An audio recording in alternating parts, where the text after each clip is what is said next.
By 1303, Moscow controlled land that encompassed the entire flow of the Moskva River. Its ambitions didn't end there. Moscow continued to expand its borders through its wealth rather than warfare. Its tactic was to buy land from bankrupt rulers, acquiring entire towns and villages in the process.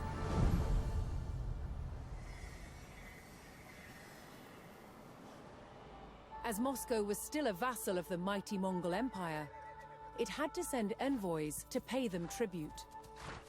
And Moscow's ever-expanding borders meant more and more revenue for the Mongols. But not everyone was content with the rise of Moscow.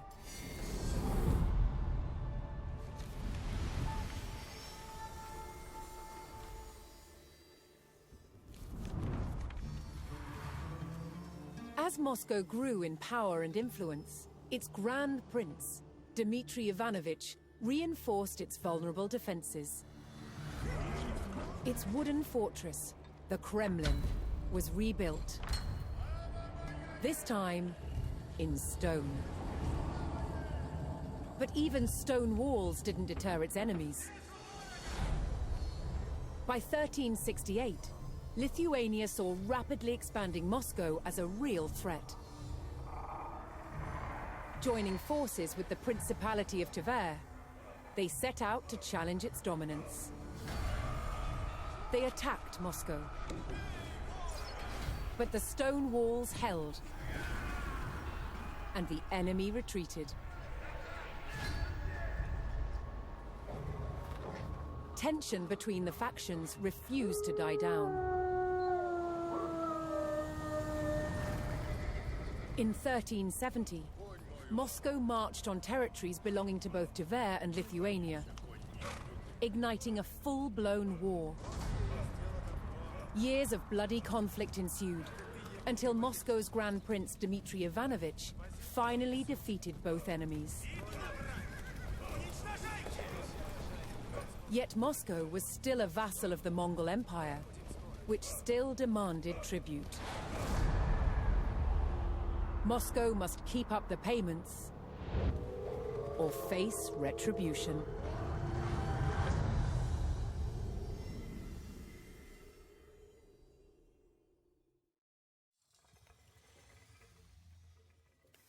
Alrighty, welcome to 1375. As Moscow's territory grew, it owed more and more tribute to the Golden Horde. Prince Dmitry would need a constant flow of taxes from his allies in order to appease the Khan. Oh dear. So this will be a what? Gather resources whilst there's a constant wave thingy of enemies incoming.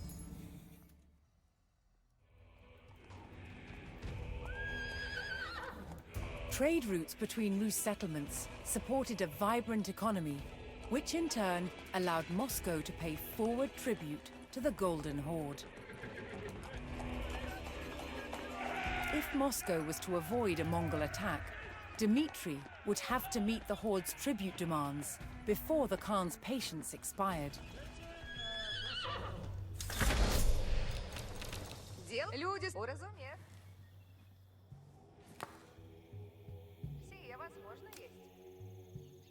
Moscow's primary means of raising the taxes demanded by the Horde was through trade with nearby Rus towns. But Prince Dmitry would have to keep his traders safe from raids by opportunistic bandits that stalked the countryside.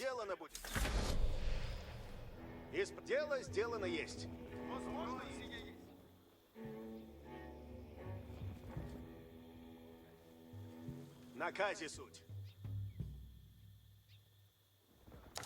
Делаю, что велено есть. Люди ждут наказы. While Moscow's trade was strong, Dmitry could bolster his income if he could locate additional trade partners.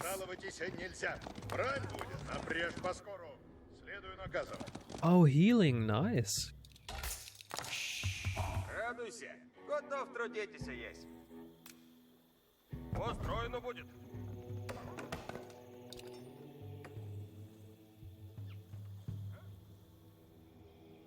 Ah yes, longer trade routes, more gold, we've noticed that. Сделано добро.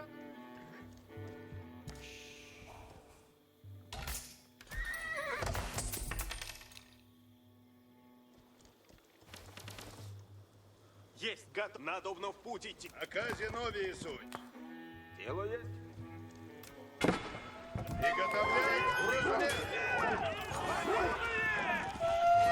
Сделано будет. Жалуйте. Следую наказам. На Казиновии суть. Чего делать надо мной? Сие, возможно, есть. Брань будет. Дело есть. Слушайте все. Приближайтесь, боязливее. Следую приказу. Готов. Трудитесь, есть. Буду древу рубить. The village of Kalin was ready to trade with Moscow. But more traders on the roads meant an increased threat of bandit raids. Ладно есть.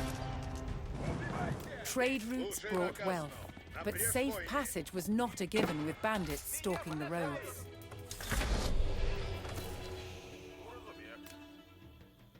Слушайте все. Жалуйтесь. Нельзя. Войны, надо найти.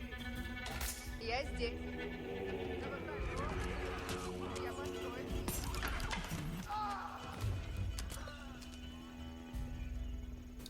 Войны, исправляйтесь. Готовы идти.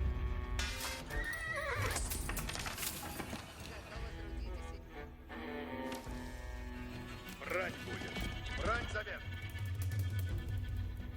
Чего делать и надобно?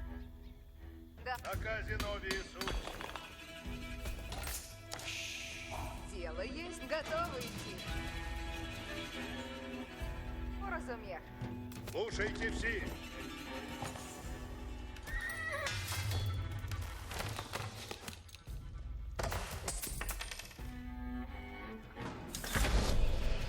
Слушай наказ. Уразумех. Слушаюся.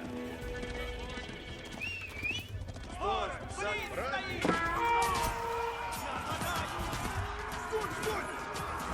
Повинуемся. И наказ есть. Слушайте, готовятся. Ты яко делайте. Приуготовляйтесь все. Готовы будете, ластницы? Приближайтесь, боязливее. Стрела на тетиве. Готовитесь, ластницы.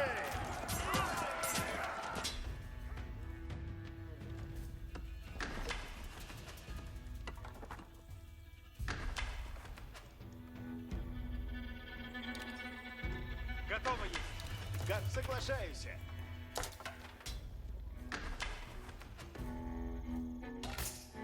Радуйся. Управляйся. Готовитесь, ластницы. Будем How do I pay the Mongols? We need 1,500 gold, I guess. ластницы Well, I can do that.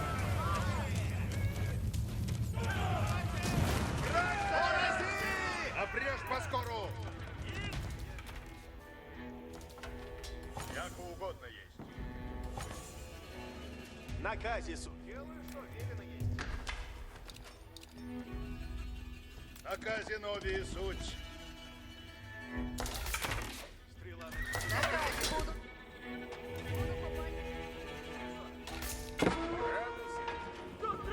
На Казиновии суть. Будем Каков наказ есть?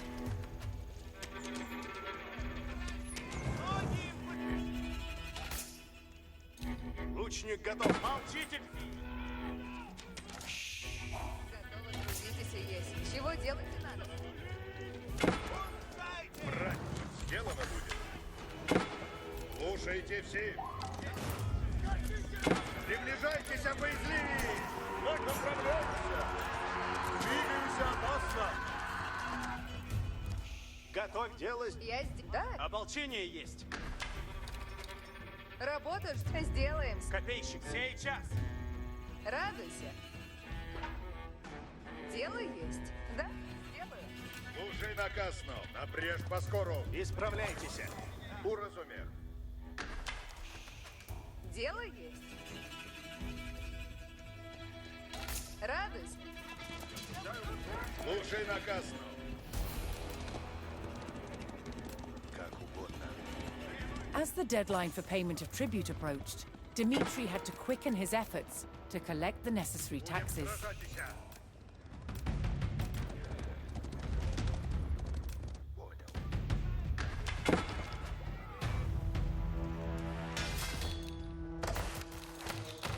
Я готов. Слушаюсь. Будет сделано. Готово, трудитесь и есть. Стрела на тетиве есть.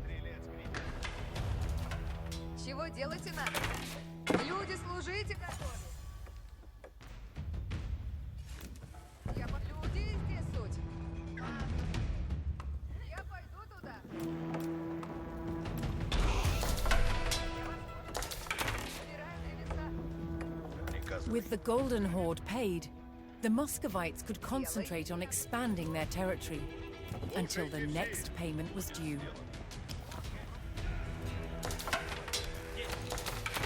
Лучник готов есть.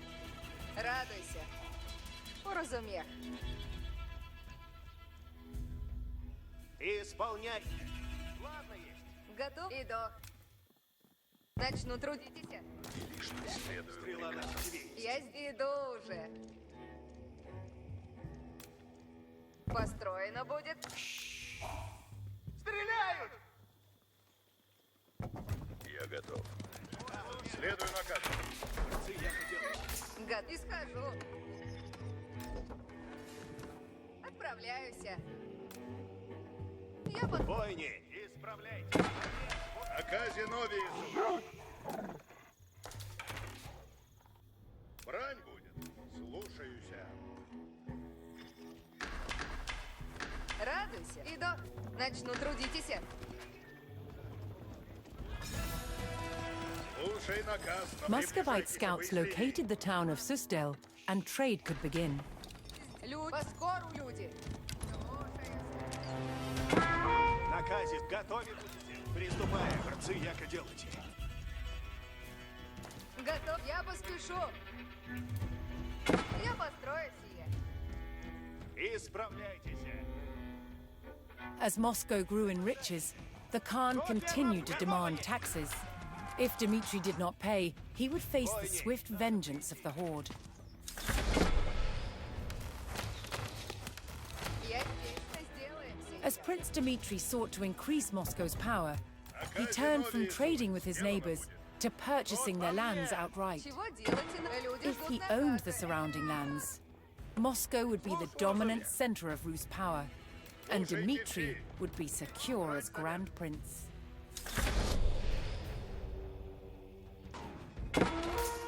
Готовы будете, ластницы? Будем сражаться!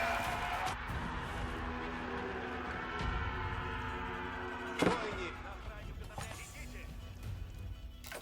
Получаю мзду. Люди, выступаем. Люди, глядите. Построено будет. Приготовляйтесь! Брань завет! Сделано добро есть. Слушайте, исходим.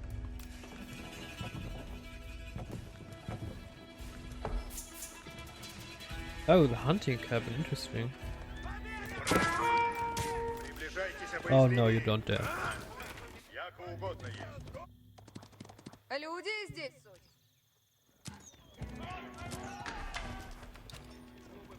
Исправляйтесь. Вот сделал, вот делаю, что ведь бой. Глядите, бой. Дело сделано есть. Идите. Люди ждут наказы. Буду копать.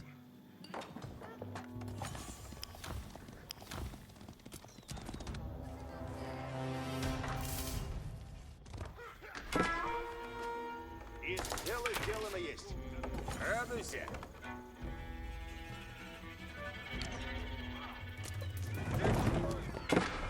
Брань будет. Брань завет. Войн, ладно есть. Я здесь схожу. Слушайте все. Заказ будет? Войн, приходите, войны. Люди здесь суть. Люди, служите, готовить. Буду древо рубить. И соглашаюсь, лучник готов есть. When Dmitri's men located Vladimir, they opened another revenue stream for the Grand Prince. Слугу разумею. How do I buy settlements? А как следует?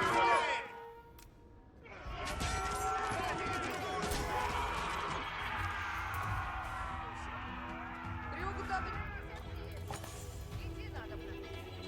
Построено будет. Войны, на брань уготовляйте. Братцы, яко делайте. Войны, на брань. Приходите, войны.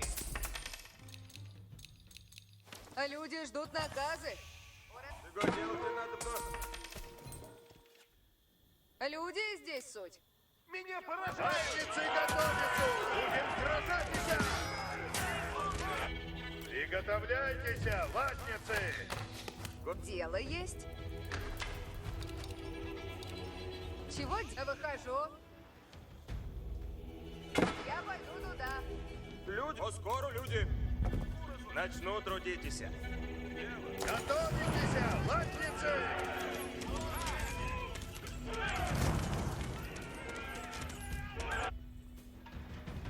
Исправляйте.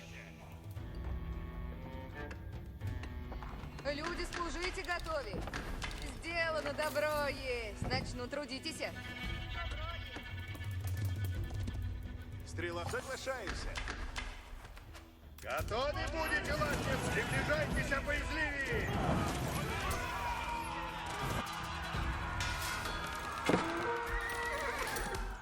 Приготовляйтесь, латницы! Слушаюся!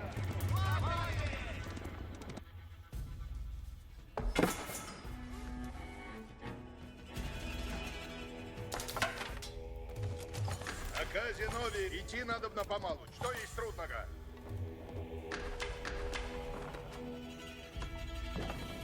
Люди здесь.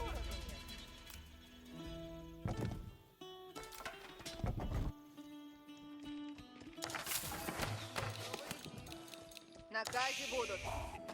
Начинаю копать их. Есть. Приуготовляйтесь. Дело? Да, сделаю. Люди здесь. Сделаем сейчас. Ополчение есть. Рады, да, сделаю. Боссы, я Будь хотел. готов есть. Слушай наказ, но.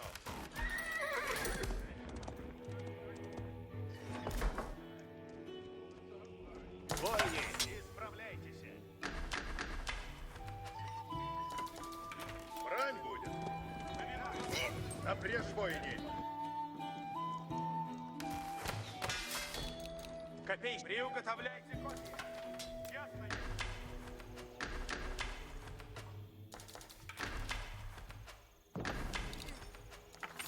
Слушайте все. Войны, надо войны. На брань уготовляйтесь. И сделано будет. Войны, исправляйтесь.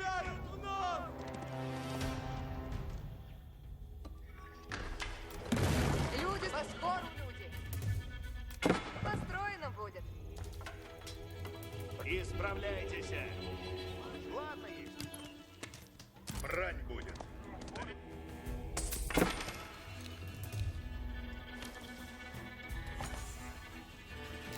Слушайте все.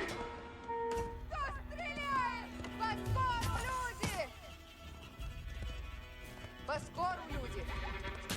Люди! Войны. Люди, служите, готове! Радуйся! На Казинове суть.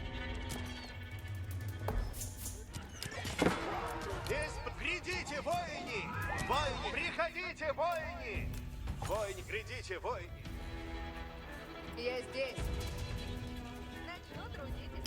Ah, damn Mongols. Oh, buy. Oh, okay. That's interesting. Приказывай.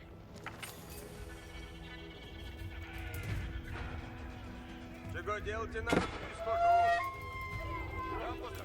Готово трудитесь и есть. Чего делать и надобно?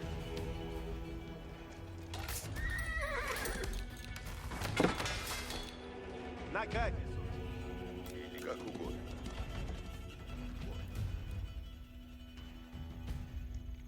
Меня поражает! Победитель буду! Dmitry purchased the lands of Troitsky and extended Moscow's power. The town would now generate gold without the need for taxing traders. Люди готовы идти! Воини, напрячь, воини! Грядите, воины! Каков приказ? Сделано будет. Слушай, сейчас. Слушаюся. Чего делать и надо?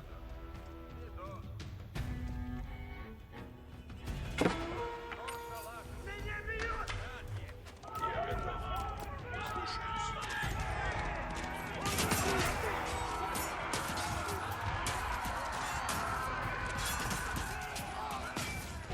Готовы будете, латницы? Готовитесь! Я угодно есть.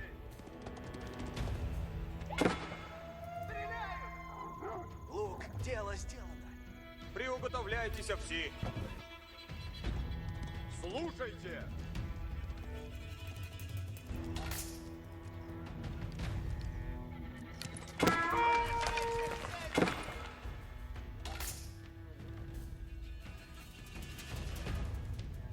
The Khan once again demanded taxes from the growing Rus provinces. But this time, the price to keep the horde at bay was higher than ever before.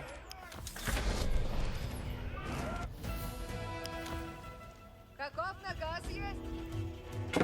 Moscow's power grew as it absorbed the lands around Kolunma. Bandits remained a threat on the roads, however. Слушайте, наказ. Слушайте. Идти надобно. Воини, исправляйтесь! Исправляйтесь, дело сделано есть.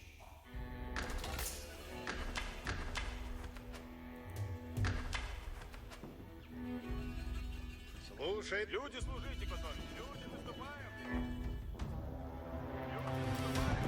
слушайте, слушаюсь. Уразумев.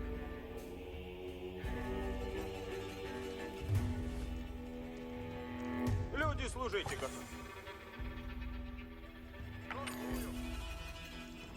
Каков наказ есть?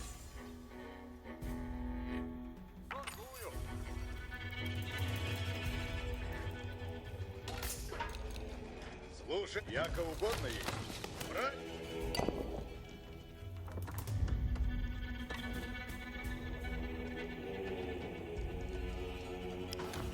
Before he could purchase the settlements, Dmitry needed to prove he could provide safe passage for the traders and their goods.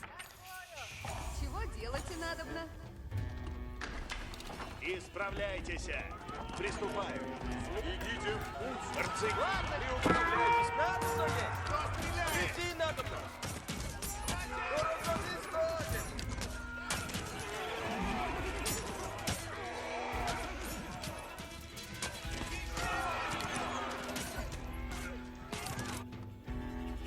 Хотень, уразумев.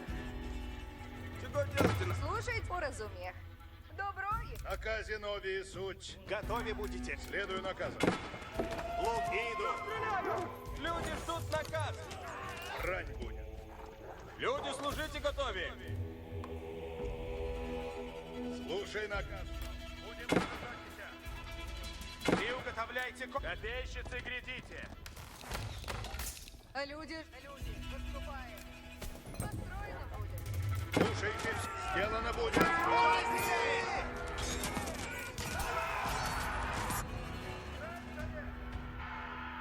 Люди, сделаем?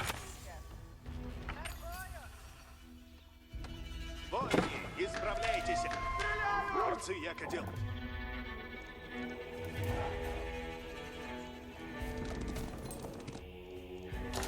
Я здесь. Стрела на тебе есть.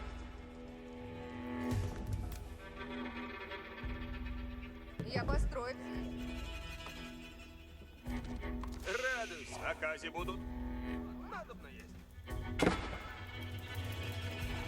Люди здесь. И что делать? Следую наказу. Приближайтесь, боязливее.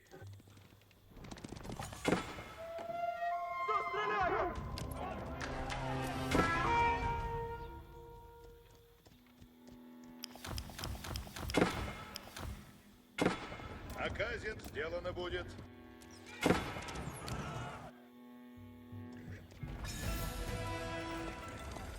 Kerisler welcomed Dimitri's envoys and the coming of Muscovite traders. Люди, служите, Готпрюк. Сделаю. Бойни на браню. Приходите, бойни. Стреляют в нас!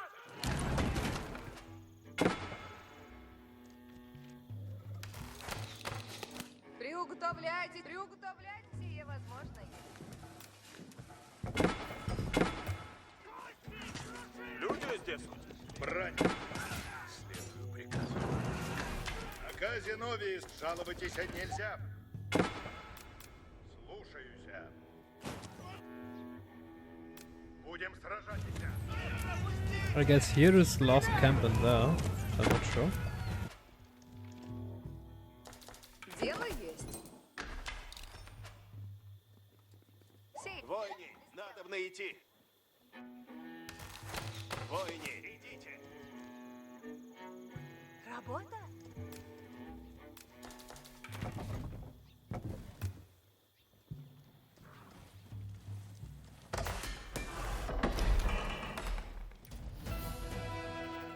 The Rus of Kalin now recognize Dmitri as their Grand Prince.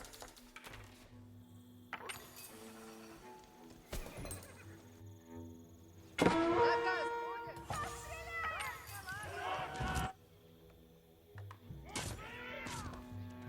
будет. Напрежь поскору. Будем сражаться. Бойни. Уразумею. Люди здесь. Уразумею. Слушайте, уразумев. Where are the damn Я bandit settlements? Идти надо помалу. Что есть трудного? Напрежь поскору. Сделано будет. Приготовляйтесь, латницы.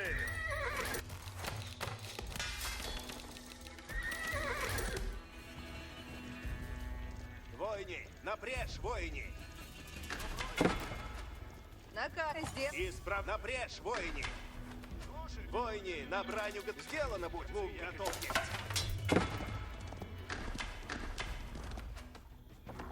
Слушайте, надо... Лучник. Люди здесь. Внемлите на... Глядите в путь. Приуготовляйте. Бой, сделано будет. Сделаю, что велено есть. Сделаем сейчас. Стрела на сделано будет. Дело сделано есть.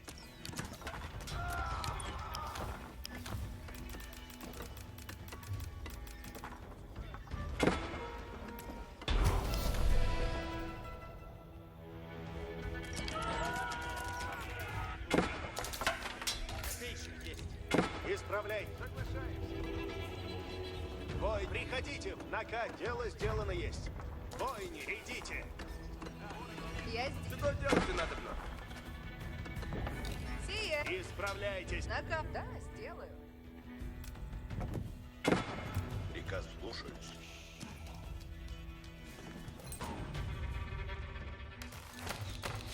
Слушай наказ, но... Придите, бойни.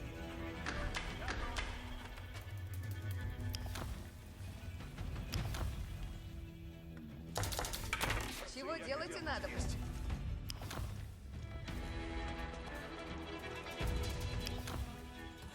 Слушайте все.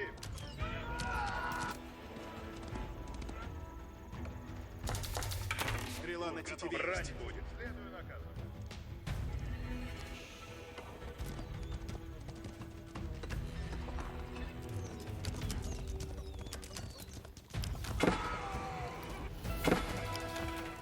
Moscow absorbed the lands around Susto.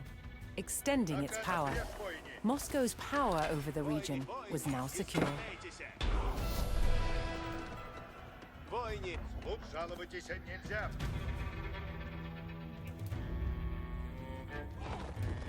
With the surrounding principalities under Dmitri's sway, Moscow was now the preeminent power among the Rus. The time was coming to throw off the Mongol yoke.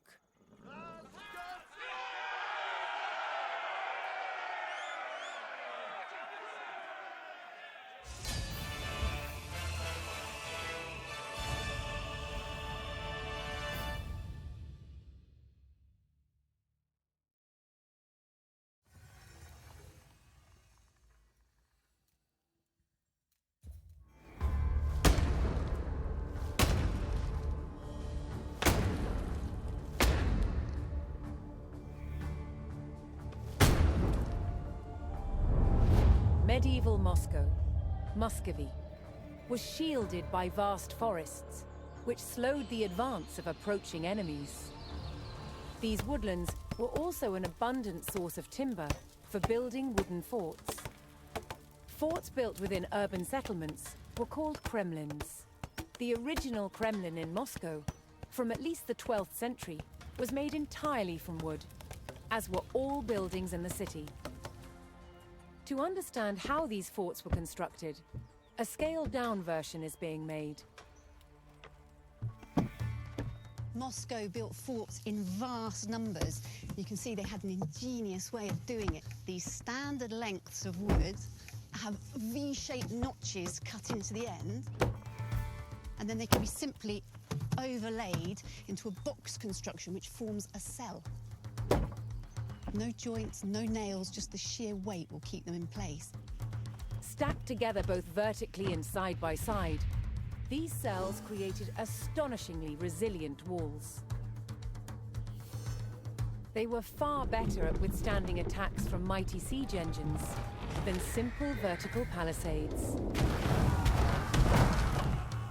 And the box construction of Muscovy forts also had a number of other advantages. By filling them with earth or with stone, it made them not only stronger than a single wooden palisade, but it also gave them sturdiness and elasticity, which could better absorb the impact of projectiles from trebuchets. And the other advantage of these box structures is that they could be prefabricated. Now, the first step in that process is taking off the bark. This stops wood-eating insects from sheltering beneath the bark and allows the wood to dry, preventing it from rotting. By taking off the bark, this wood will then last for years. Prepared timbers could be stored and then assembled into cells, wherever and whenever needed. And some cells, both on the walls and the gatehouse towers, were not filled with earth. Instead, they were left empty for defenders to use. From the 13th century, some towers were made of stone and brick, like this one at Chertsk Castle, built in 1388. When stone wasn't available locally, red brick was the material of choice. Of course, the advantage of using bricks is that they're easy and cheap to manufacture, they're uniform, so easy to build with, and it's these red bricks which give the distinctive look to Eastern European castles, which we can still see to this day. Stone and brick towers could be built much taller than wooden ones. This allowed Moscow's defenders to spot potential attackers sooner, keeping their enemies at bay. Interesting. I was unaware that Moscovites, the other ones, had mainly just wood as a resource. City to state, we've already seen that one. Oh, the wolf. I need to. Oh, beautiful. By 1303. Okay. Ushkuiniki. Was that correct? I hope. Stalking the trade routes of medieval Russia were bands of roaming pirates known as Ushkuiniki. I don't know if that's the correct way to pronounce it. If I mispronounced it, please just correct me. Although there were few their attacks would shake the very foundation of Mongol-Rus relations. Time and again, these bandits seized vital silver shipments, captured entire towns, and controlled river transport. They raided merchants for their booty and sold it for profit. Soon the flow of silver all but dried up, spelling disaster for the Rus princes as they began to miss their tribute payments to the Horde. The threat of Mongol retribution drew ever closer. The desperate princes tried again and again to stop the bandit raids and re-establish safe trade routes, but their efforts failed to keep favor with the Khan, whose patience would not hold out much longer.